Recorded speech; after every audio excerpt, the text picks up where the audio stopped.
LaSalle, you're Mr. LaSalle? Come on. All right, the defendant is present with his attorney, Mr. Burbank, and the state's attorney. Earlier in this case, the defendant entered a plea of guilty in this case. A pre-sentence report was prepared. Have the parties had an opportunity to review it? And are there any corrections or changes to it? State? Nothing, state. And if Nothing. then it's made a part of the record for all purposes. The agreement in this case is that whatever sentence shall not exceed a cap of 5 years in prison. So I guess we're looking at no less than 2 nor more than 5 years in prison. I guess deferred or unadoption. Okay, go ahead. Your Honor, we were here before we took a recess and Okay, pause right here. 5 years max, 2 years minimum, and we're already hearing hints at deferred adjudication and shock probation. The judge's options are wide open, but let's not forget, this isn't just about sentencing. This is about someone's repeated choices. reference to some issues you wanted us to take a look at. In between that time, This is some letter of letter. This is from his new employer, Judge, since the last court date. And he has been hired on as a department head, supervisor at Turbo, whatever, over in Houston. And that's to show that turbine pump. right on that. Also, Your Honor, I have been in touch with the complainant, and I know what the video shows. It shows that they got into something that he shouldn't have not done. He does have a past, I think, that had come up before in front of you in reference to other instances. I see a criminal mischief. Right. And then, well, there was also some family matters that were discussed before. He still has a young child. He's the primary caregiver over in Houston for she's a minor. And it does involve the child and the mother. I think he probably just took the wrong course of action with mom. But he has had continuous, though she says, and I'll be very frank with the judge, she says, well, he's not letting me see her, but he is living over in Houston. I believe she's over here in Beaumont, or in this area of Jefferson County area. But this all started over the care and condition of the child, and that he felt that she was not being taken care of properly. Who? The child was not being taken care of properly by mom. There again, I think he took the wrong steps. I think he admitted that he does have a history of kind of taking the wrong steps, and because it's right there in the PSI report that the state and you pointed out the last time we were here. I'd only asked for some consideration in reference that he needs to be corrected and punished. If he goes to TDC, there are more people than him that are going to be hurt, and specifically is the daughter or the child. He does have some other family members that, like today, are taking care of her. But he is the primary and has been taking care of the child. Hold up. Did you catch that? The defense is leaning hard on this idea that jail would harm the child more than the father did. That's a bold narrative flip, and one the court might not buy. What do you think? Should being a parent outweigh past violence? You do have the power of deferred and to review every couple of months or every 6 months or so, or weekends. He is over in Houston, so you have to drive back here to Jefferson County. And then I think we did talk about shock probation, Judge. And it's my understanding for the record that because he has a prior state jail felony, but he would still be eligible for shock probation. Is that your understanding, Mike? Yes, sir. But I would just ask that you take it all in consideration. He did what he did, and there's no getting around that. So if you have any questions of Mr. LaSalle, then I'd be more than happy to answer them, Judge. But I'll represent to the court after the last court hearing. I called Mom at least once, maybe twice, and it wasn't what he did. It was, how am I going to get access to my daughter? That was the whole crux of it. And after advising her, and I will tell you that, well, maybe you should get an attorney or somebody to go on out and get a family court order, which they don't have. Maybe it would kind of correct some of this stuff. And I think it went through one ear and out the other. So the elephant in the room here.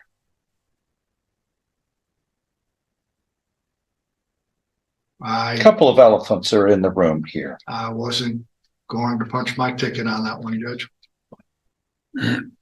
This isn't the first assault on this lady. No. You pleaded guilty, I presume, but you were convicted, placed on regular probation in 2019 for, let's see, assaulting Jacqueline Frank. The same. Here's where it gets real. The judge is laying out disturbing details.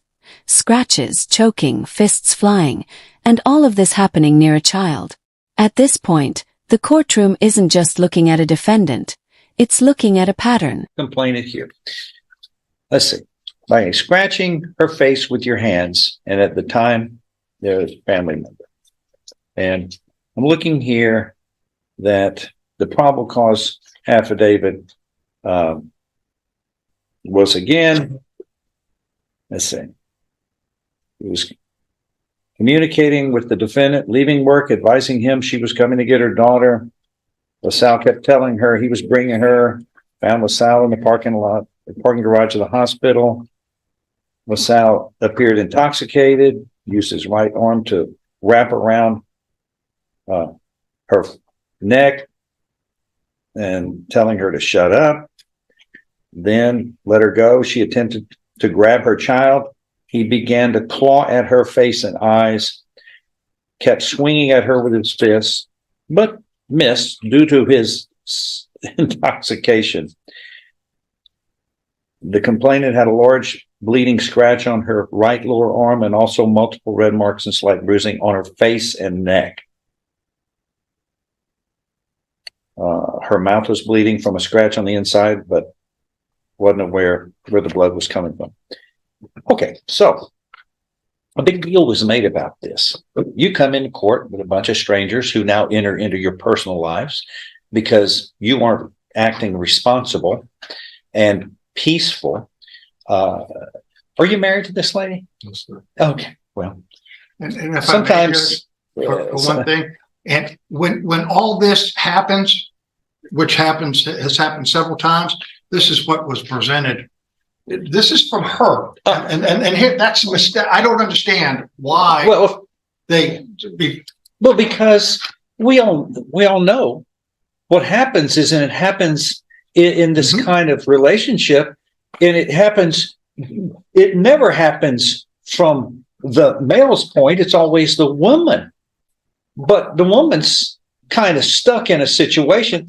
I sympathize with them. I've been in a relationship for 40 plus years, and you have good times, bad times, great times, actually. But in difficult times, it's worked out responsibly.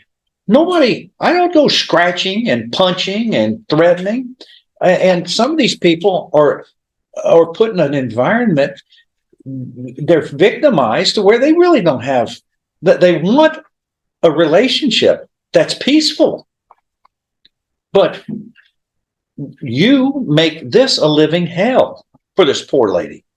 So we made a big deal about it. You were put on probation, and here you are. Let's see. Didn't take very long.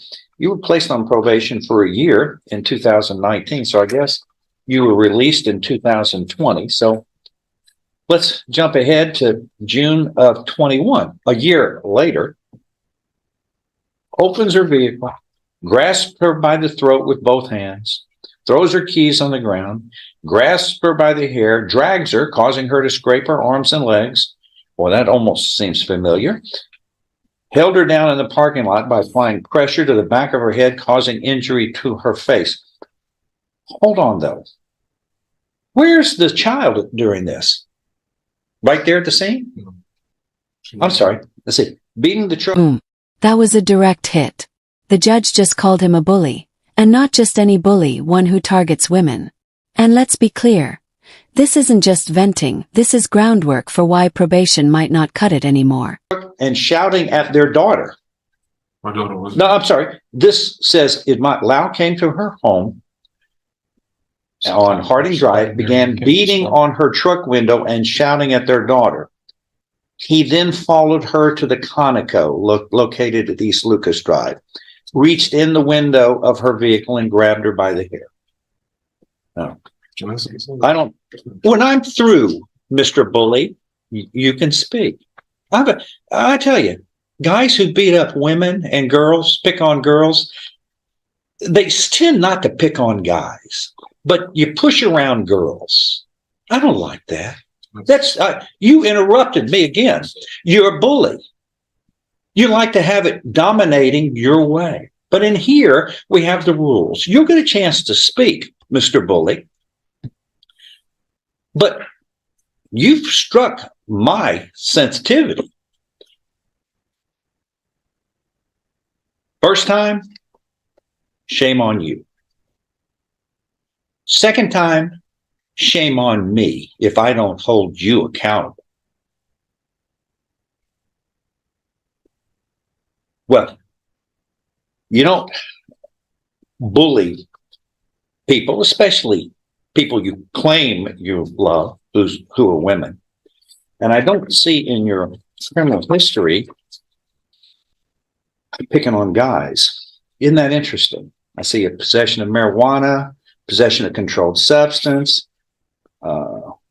driving while intoxicated. That was above 0.15. You have no self-discipline. You don't have self-discipline at all. There's the assault, disorderly conduct, failure to appear, 4 public intoxications. And here we are. Criminal mischief. You were placed on 2 years deferred or unadjudicated. Pull that up, please. That felony. I'm kind of interested in what the facts are on that one. Did that have anything to do with this lady? No, The criminal this mischief? was a different woman. What? A different woman? But these letters, I get them all the time from women who are battered women from the relationship. And, I don't know why they stay in the relationship, but they shouldn't be punished for that, for trying to make something work. There's no crime for trying to stay in a relationship because they would like it to work, especially as their common child between both of you. Yeah. In spite of you and your criminal actions, I'm not surprised that they're trying to salvage a family. You, on the other hand, are working vigorously to dissolve a family. Mm-hmm. I just had the indictment. Let me see it. You want the PC? Yeah. I'm printing out the indictment, but I did not.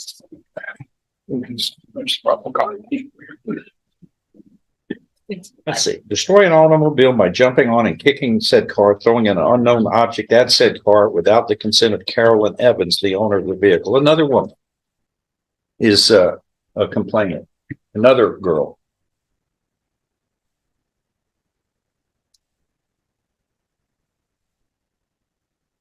And it was a girlfriend-boyfriend relationship. You just don't know the meaning of love, do you? No, you don't. It has nothing to do with violence.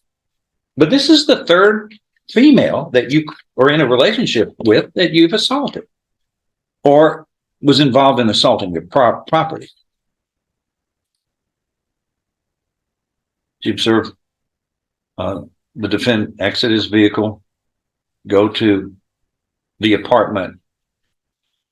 He was yelling, beating on the door, damaged the property that was on the porch.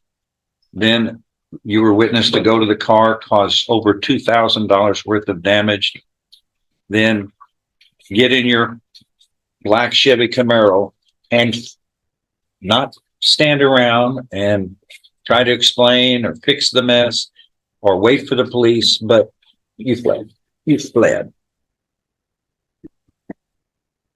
You don't handle your issues at all well. And this is the second assault of this same woman.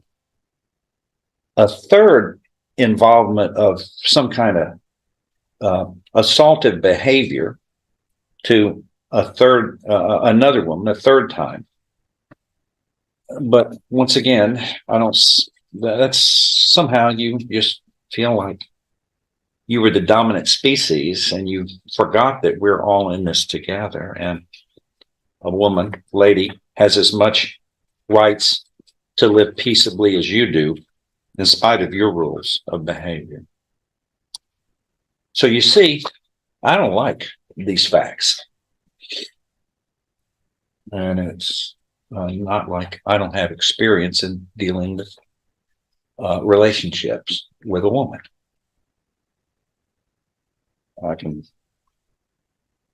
You work things out, but you don't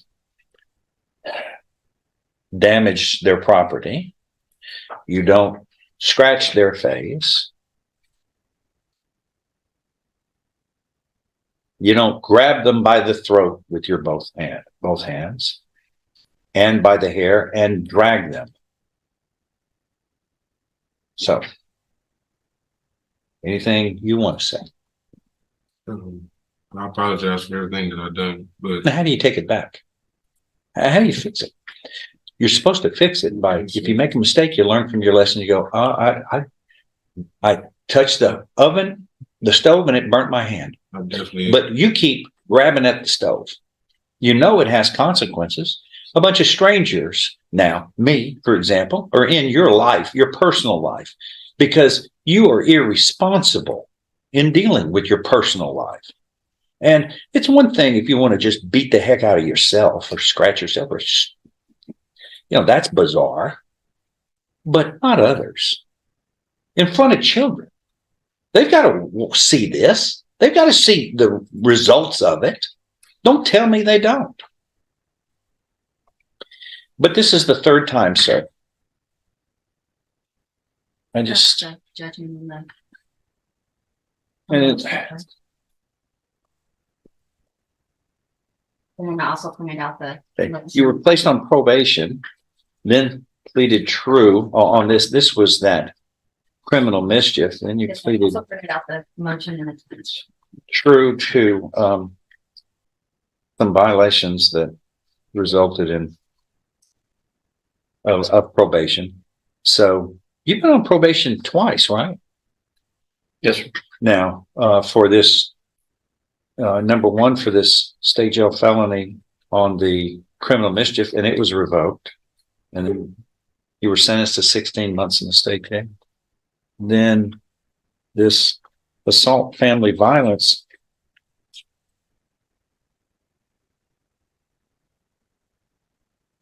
You were on probation for that. And it doesn't look like you were probation for 1 year. That doesn't look like it was revoked. No, sir. And then, so here we are. You were on a possession of marijuana back in '08. That was a misdemeanor. It was revoked. And then looks like there were two deferred probations, a possession of marijuana and a possession of an unknown controlled substance in misdemeanors. They were both revoked at probation. Your DWI, it looks like you served that out in 13. This moment matters. The prosecution isn't even bothering with extra arguments, because the judge has already said it all. That's how strong this record is. When both sides agree on the facts, there's only one thing left: judgment. The family violence in 19, you served out. The criminal mischief, you were on probation and that was revoked.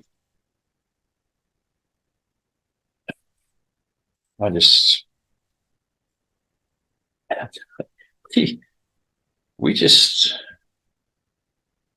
kind of run out of chances, don't we? When you're doing the same thing or similar. What states her? They indicted you. But even with all this, Judge, she still didn't take any steps to get her child back. I mean, here's because there's some precedent that says if there's family violence, the family court has to take that in consideration in reference to designating the conservatorship of the child. And she's never done anything, but then she turns around and writes something like that. I don't understand it, because we saw what happened between both of them. And then when I talked to her, it wasn't, he's no good, he needs to be locked up. It's, when do I get to see my daughter? I mean, I want to see her, or we have to come to some arrangements, or that's what I want, is something that I can, and you do. You shake your head saying that's not correcting any problems. And I've seen it. We've seen it over and over again. Yeah. It's victims have lost trust with the way the system works, especially in family instances. They don't know who to trust anymore. This is the second time he's assaulted her. She's going, what's the system doing to help me keep from being dragged around and my throat choked? I can appreciate reluctance of her to turn to who's supposed to help me here.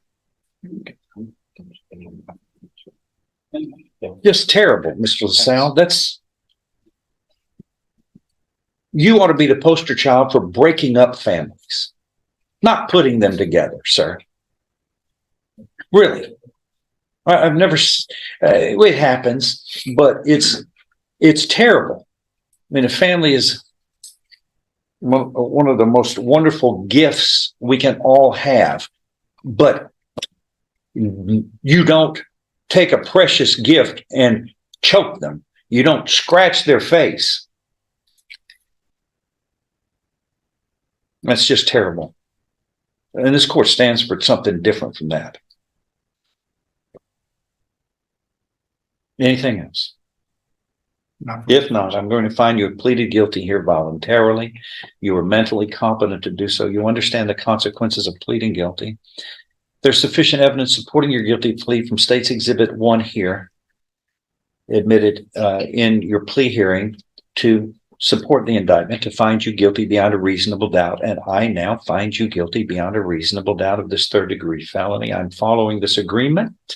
You were hereby sentenced to confinement in the institutional division of the Texas Department of Criminal Justice to serve a term of 5 that is credit-worthy. You don't continue to commit assaultive behavior, especially on family members, and expect the punishment to get lighter. It steps up because you're not getting it. It's not getting through you. That if you have an anger management problem, it's not for a bunch of strangers to force you into that. You need to take your own responsibilities and independently go help yourself like everybody else does. We're all imperfect. We all make mistakes. It's how you deal with your mistakes and fix them until you bring up a lengthy criminal history. That's the difference between responsible behavior and irresponsible behavior. You have handled relationships irresponsibly, and a family. I hate families are very. Mic drop. The judge just compared the defendant's household to a concentration camp. A brutal metaphor, but one that hammers home the trauma involved. What are your thoughts? Does the sentence go far enough? I do all I can to try to keep them in a unit, but this is like a concentration camp. The way you handled your responsibilities. You've got women. It's consistent. Women are the ones who are assaulted by you. That's no way a gentleman acts. You're not acting like a gentleman, sir. You're a bully. Bullies, when they step over the line, they will get punished. And I beg you to start acting responsibly and treating ladies with the respect that they deserve. When that happens, a wonderful team family unit blossoms. You are not helping the growth of a family unit. You're only working against it with violent behavior. You need to stop that. You will be held accountable.